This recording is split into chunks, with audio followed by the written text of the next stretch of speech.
Anthony, I am one of the readers of the book called The Kite Runner.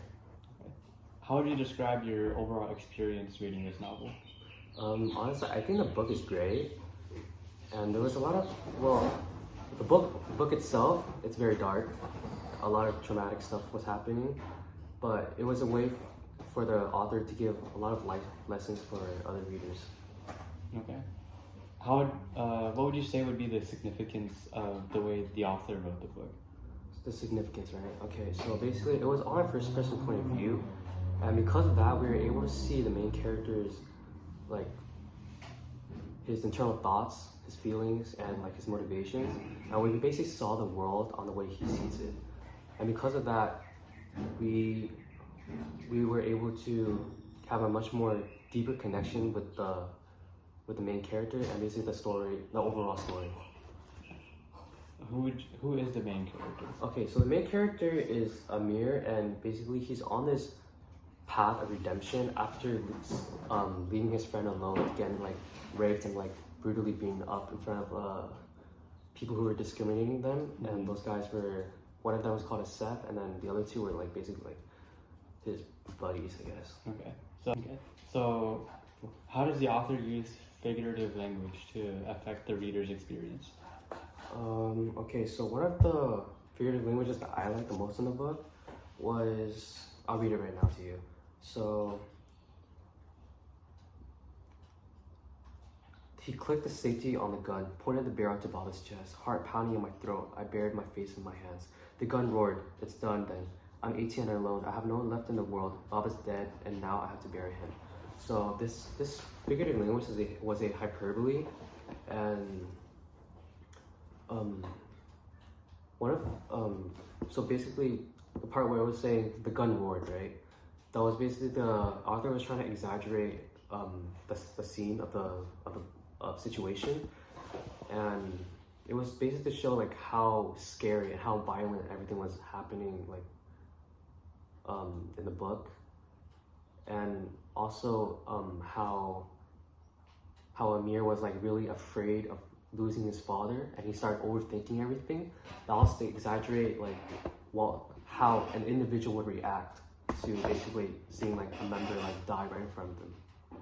So in other words, that scene kind of like really emphasizes like what was going on. Like his emotions and and especially as a young kid, that's got to be tough. Like seeing your father like just dying in front of your face. Yeah, it's crazy. It is. Okay. So, in a sense, if you were in Amir's shoes, how would you react to that specific scene that you just said? Honestly, I would. Man, that's a hard question. But honestly, I would react the same. If I was a kid, I would react the same, because if my dad were to just like, if something were to happen to him, I don't know, you know. Mm-hmm. It's tough, yeah. Okay. So the title is called The Kite Runner, right? Mm-hmm. So what would you say would be the significance of the title, The Kite Runner? Okay, The Kite Runner. So basically, in my opinion, The Kite Runner was basically, I think it was, because even though Amir was the main character, I feel like it was more around Hassan, even though he wasn't like really in the story all the time, but everything that Amir did, it was surrounded by Hassan. Because initially during the kite race when they were kids, it was Hassan who tried running after the kite, right? And after, like I said before, after Amir like left Hassan, even though he could have saved him, that was the whole beginning of him like on his path to like redemption. So what is this redemption arc that you mentioned? Oh, okay. So it was like, because of seeing what happened and he didn't do anything, he was completely like, he always felt guilty no matter what he did or like anywhere he was. He was ashamed of himself for his actions, and like he was always like constantly regretting, like, man, if I had like done something on that day, like would I have felt this, you know? Yeah, just regretting that like he didn't really take action and stuff like that. Yeah, and then it came to a point where he was like an adult now, and then one of the people from when he was a child, his name was Rahim Khan, and that guy called him and like told him, come back to Afghanistan, there's a way to redeem yourself. And that's where he started like doing this like path of redemption stuff. Okay.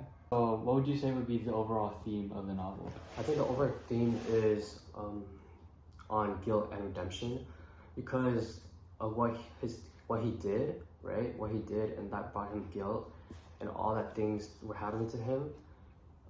He started going on that redemption, and then that's where he started like doing all those sacrifices just to save Hassan's child, after figuring out that Hassan died and his son Sarab, right, was just there like in the orphanage just waiting for someone just to save him.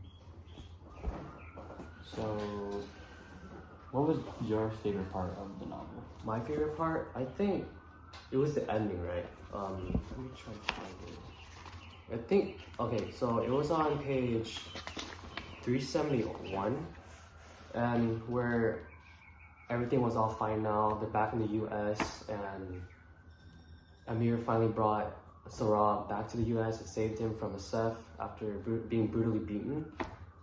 He says this, "For you, 1,000 times over." So that quote originally came from Hassan, because you know how like Hassan always had his back, and yeah, that one quote was what Hassan always said to Amir.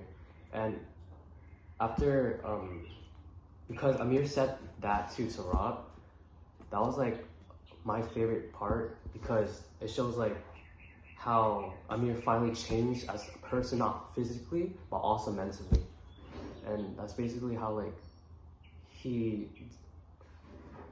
how do I say it? In other words, it's like a way of like he fully like redeemed himself. Yeah, at the fully very end of the redeemed novel. himself. Uh-huh. Yeah.